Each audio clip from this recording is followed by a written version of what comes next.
There have been a lot of attempts over the years to blend science fiction with horror. You would think the two genres would go together hand in hand, except usually the end result can be less than amusing. And let's face it, there are some franchises that have absolutely no business going in that direction. Alien's one of those films that starts in space and belongs there.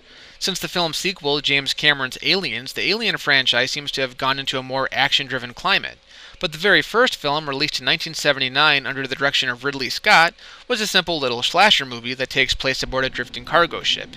As a crew of space truckers makes their way toward Earth, they get an abrupt signal from an alien planet in the near vicinity, and per their contracts, they go to investigate, obviously. Like what? Seems she has intercepted a transmission of unknown origin. She got us up to check it out. SOS. I don't know. Human.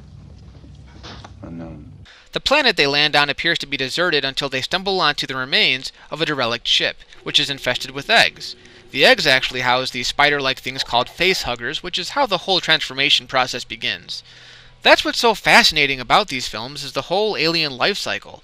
It starts out with an egg, which, when it hatches, unleashes a facehugger. The facehugger then latches itself onto a human host, shoving its tail down the person's throat and laying an embryo deep within the human's chest cavity.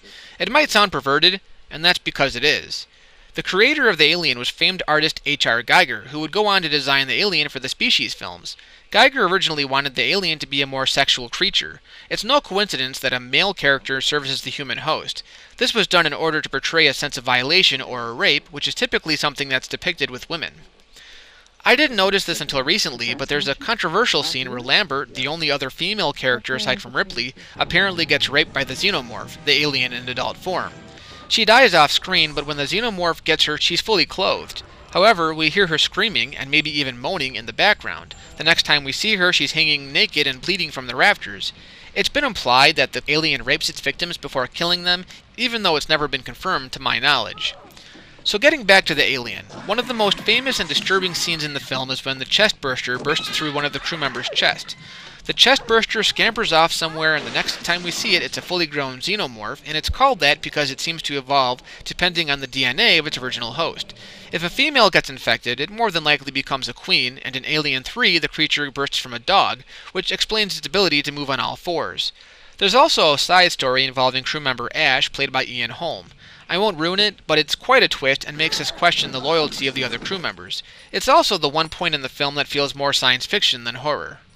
The original is usually praised for its creepy atmosphere and mysterious death sequences, most of which happen off-screen.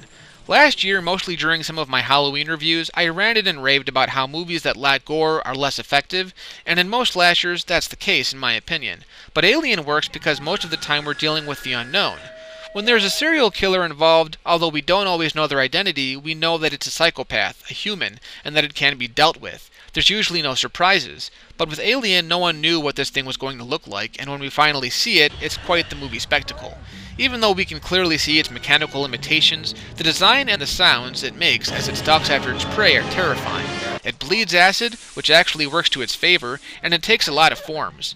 It's one of those movies that continually gets more disturbing the deeper we go in. The finale where we see the alien's nest is heart-pounding and is where the movie reaches its visual peak.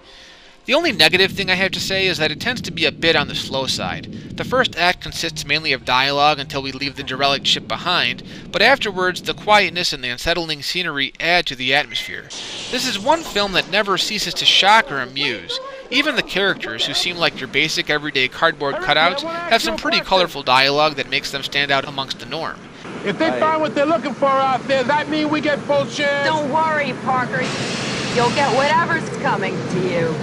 Look, I'm not going to do any more work. We get this straightened out. Brett, you're guaranteed by law to get a share. What? Why don't you just fuck off? What? There's no substitute for this one, and even the sequels don't quite match the subtle balancing act of eerie suspense mixed with an unsettling calm. From start to finish, Alien is a unique little horror film that was masterfully directed and wonderfully executed.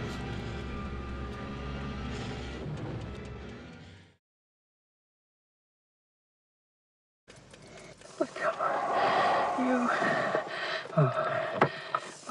lucky star. You are